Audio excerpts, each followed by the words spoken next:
Maintenant, on va parler de Socket Unix, qui est une autre approche pour faire de la communication interprocessus dans Unix. Donc, un socket Unix, c'est une interface de communication qui est bidirectionnelle. Donc, contrairement aux pipes qui sont unidirectionnelles, la communication se fait de façon bidirectionnelle et, autre différence avec les pipes, euh, les processus ne sont pas nécessairement relatés. C'est pas des... Dans les pipes, on fait généralement de la communication unidirectionnelle dans un pipe entre deux processus qui ont un lien, à savoir un processus enfant-parent ou deux processus enfants qui découlent d'un parent. Donc, il y a cette filiation-là parce que, comme on a vu, on crée le pipe, puis après ça, on fait les forks et les pipes sont hérités lors des forks. Alors que dans un socket Unix, il n'y a rien de tout ça. On ne force pas, on peut parler à des processus autres qui n'ont pas de lien de filiation. La communication, on appelle ça un socket parce que c'est très proche, à vrai dire, tout est lié ensemble, là. Les sockets Unix, les sockets TCP/IP, c'est des mécaniques très similaires qui ont été designées un peu euh, conjointement, je dirais. Donc, je ne pourrais pas vous dire laquelle a été créée avant, là.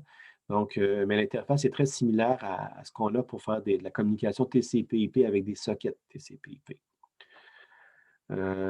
Donc, si on veut faire, par exemple, l'équivalent d'un pipe bidirectionnel, d'un pipe où là, il y a de la communication dans les deux sens, on peut faire ce qu'on appelle un socket pair.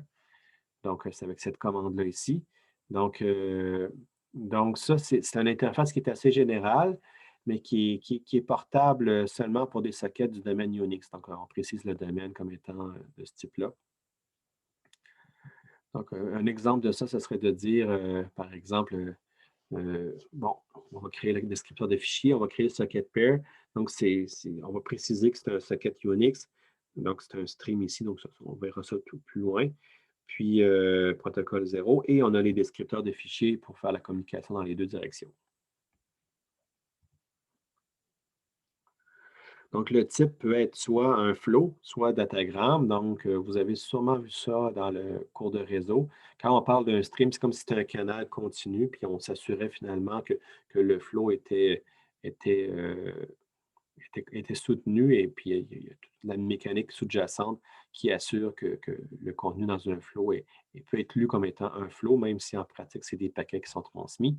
Alors qu'en datagramme, mais un datagramme, la frontière entre les messages est claire, donc c'est un peu plus bas niveau. On reçoit des paquets, des datagrammes, puis on peut les recevoir dans le désordre, on peut les recevoir, puis il peut y avoir des datagrammes qui manquent. Donc, la frontière entre les messages est préservée, mais on a un peu moins de fonctionnalité. Donc, c'est plus efficace datagramme quand on a vraiment pas nécessairement le souci de respecter le flow, puis qu'on peut se permettre de recevoir les messages, un peu dans le désordre. Il y a une taille limite des messages qui est imposée avec Datagram.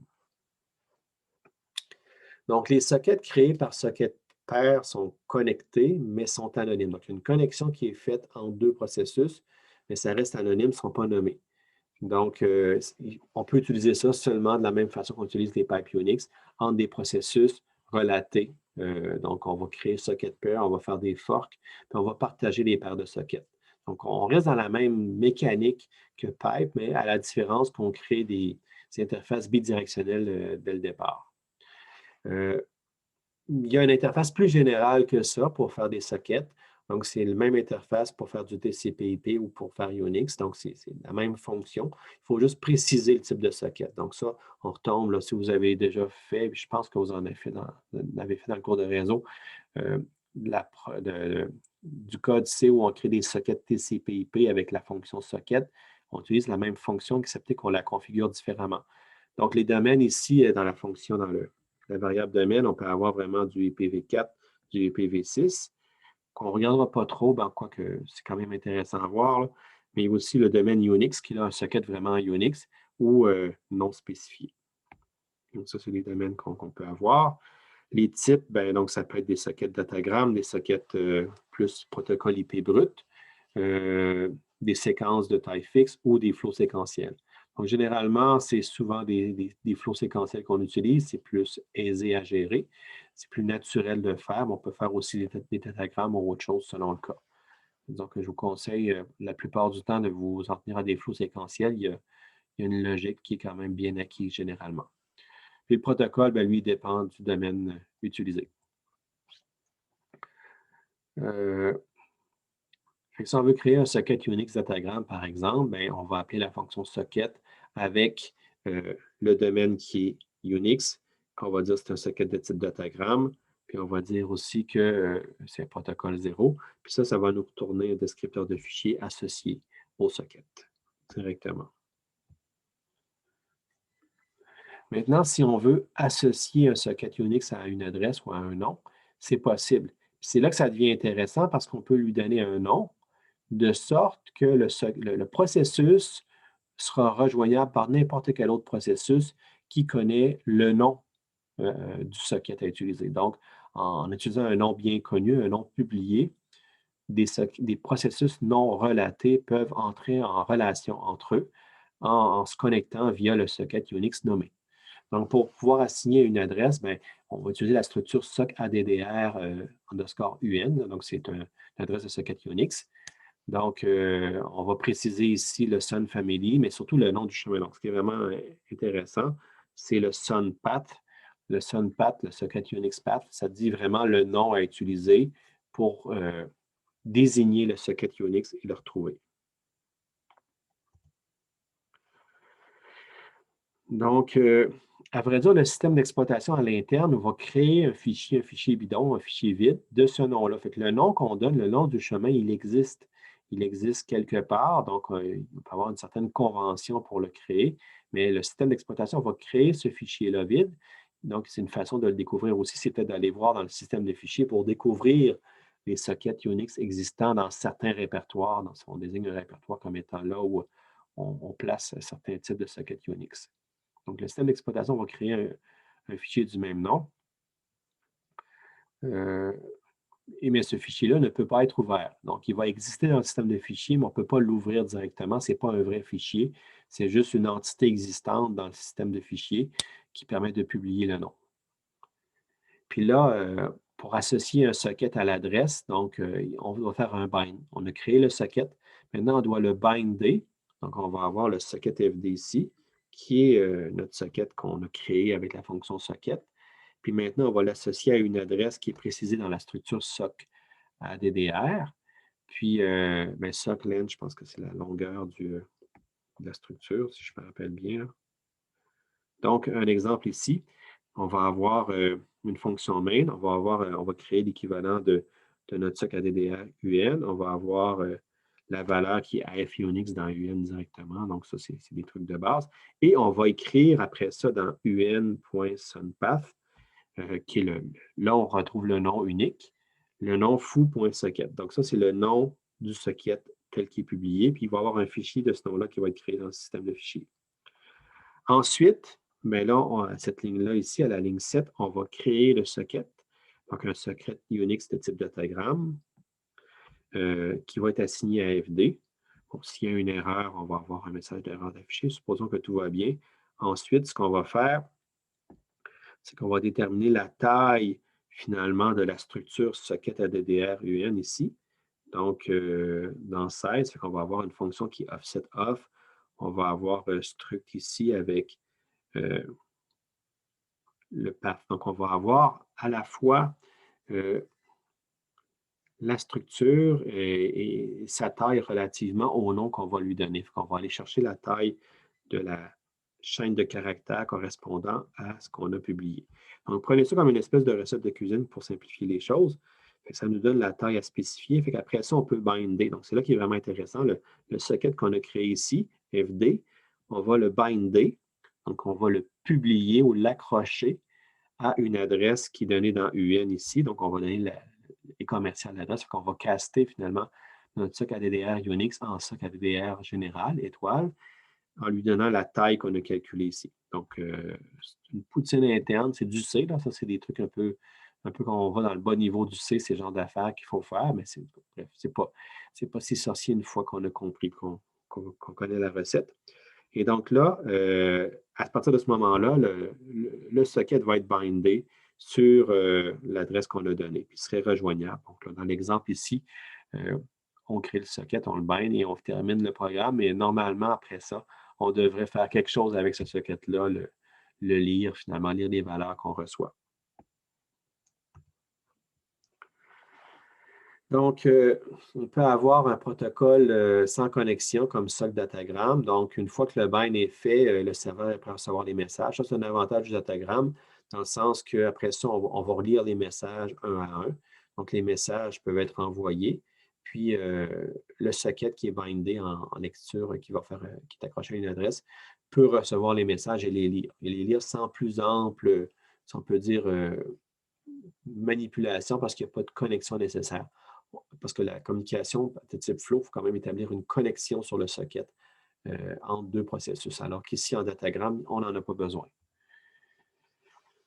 Donc, le client, lui, va se connecter par la fonction connect. Donc, le bind, c'est du côté, on va dire, serveur, du côté du processus qui annonce un socket qui est ouvert et qui est prêt à recevoir de l'information de par d'autres clients. Et le client, lui, se connecte directement sur le socket, puis il envoie de l'information.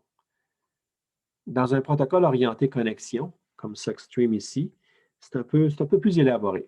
Donc, du côté serveur, oui, on va faire un bind, on va se lier à l'adresse, mais ce n'est pas tout.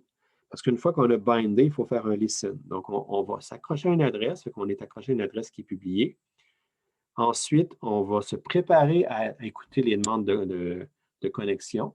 Donc, ça va se faire avec un listen. Et ensuite, on va faire un accept, dans le sens que lorsqu'une demande de connexion est reçue, on a écouté, on va créer un nouveau socket pour chaque connexion. Donc, chaque nouvelle connexion va nous amener à faire un accept. L'accept crée un socket qui existe pour la durée de la connexion, qui est indépendant du socket publié. Puis c'est avec ce socket-là qu'on a créé, qu'on va faire les échanges avec le processus dans un mode de type orienté connexion, avec un flow.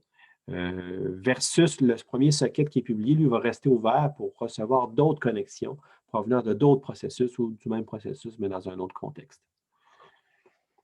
Et donc, le client, lui, se connecte encore avec la fonction connect. Là, l'échange des données se fait par des send et des receive, RECV. Donc, les send, c'est pour envoyer, écrire un message. On pourrait utiliser la fonction write parce que dans le fond, un socket, c'est également vu comme étant un descripteur de fichier. C'est un fichier un peu particulier, mais ça reste dans la même logique que tout est un fichier dans Unix. Et donc là, on a une espèce de fichier dans lequel on peut écrire avec write, mais send est un peu plus adapté à envoyer des messages dans des sockets Unix ou TCP/IP. Et le receive et receiver, c'est pour recevoir ou lire des messages. On pourrait faire également un read, les deux sont valides, mais pas avec exactement la même interface. Et donc, quand on se prépare à recevoir, lorsqu'on fait une connexion, lorsqu'on travaille avec un socket orienté connexion, pour recevoir une connexion, on doit faire un listen. Donc, le listen se connecte sur le socket FD. Donc, ça, c'est le socket publié. Donc, c'est celui pour lequel on a fait un bind. Il est affiché, il est disponible publiquement, qu'on est en attente de demande de connexion. Donc là, on est toujours en mode orienté connexion, alors qu'en mode datagramme, après le bind, on peut recevoir l'information. Puis le backlog, ça nous dit le nombre maximum de connexions en attente permise. Parce que dans le fond, lorsqu'on fait des listens, on permet des connexions. On ne peut pas permettre un nombre infiniment grand de connexions. On a une limite, donc cette limite-là est précisée dans backlog. Puis pour chaque nouvelle connexion, on va créer un socket anonyme, un socket non publié qui va être spécifique à ce lien-là. Donc, le accept se fait avec, en donnant un autre sock FD, l'adresse, puis la longueur de l'adresse. Donc, le sock FD, c'est le socket qui est publié, excusez-moi. Donc, ça, c'est celui sur lequel on a fait un bind et un listen. Donc, il est disponible. Donc, on va avoir la fonction accept qui va s'accrocher dessus avec les connexions en attente. ADDR, c'est l'identité du client. Puis on va retourner, le accept retourne un descripteur de fichier qui correspond à la nouvelle connexion. Dans le fond, on va avoir l'information sur le client avec ADDR, puis on va avoir le descripteur de fichier, le socket anonyme dans la valeur de retour de accept. Et pour ouvrir une connexion client, on a le connect. Donc, le connect, on va aller se connecter finalement un socket avec ça. Donc, avec cette interface-là ici, donc on va avoir, juste pour préciser, donc on a l'adresse de connexion, la longueur de l'adresse, puis on va recevoir, on va donc avoir l'information dans SockFD. Donc, allez voir le manuel ici pour le détail d'utilisation de la fonction connect. Puis pour transmettre les données, on a des send et des receive. Donc, on précise le socket comme étant la première variable, puis selon la direction, si on envoie quelque chose, si on fait un send, on a le buffer qu'on veut envoyer, avec l'information qu'on veut envoyer, sa taille en octets, puis des flags par rapport à la façon dont on transmet. Et inversement, pour le receive, on a le socket sur lequel on veut recevoir de l'information, le buffer qu'on lui donne pour recevoir l'information, avec la taille de ce buffer-là, parce qu'éventuellement, si le message est plus gros, on ne veut pas déborder du buffer, et des flags également pour faire la réception. Comme je l'ai dit, alternativement, on peut faire des read et des write. Donc, l'interface n'est pas très différent, mais c'est peut-être un peu moins mnémonique. Puis c'est le même interface ici que pour les réécrire dans un fichier.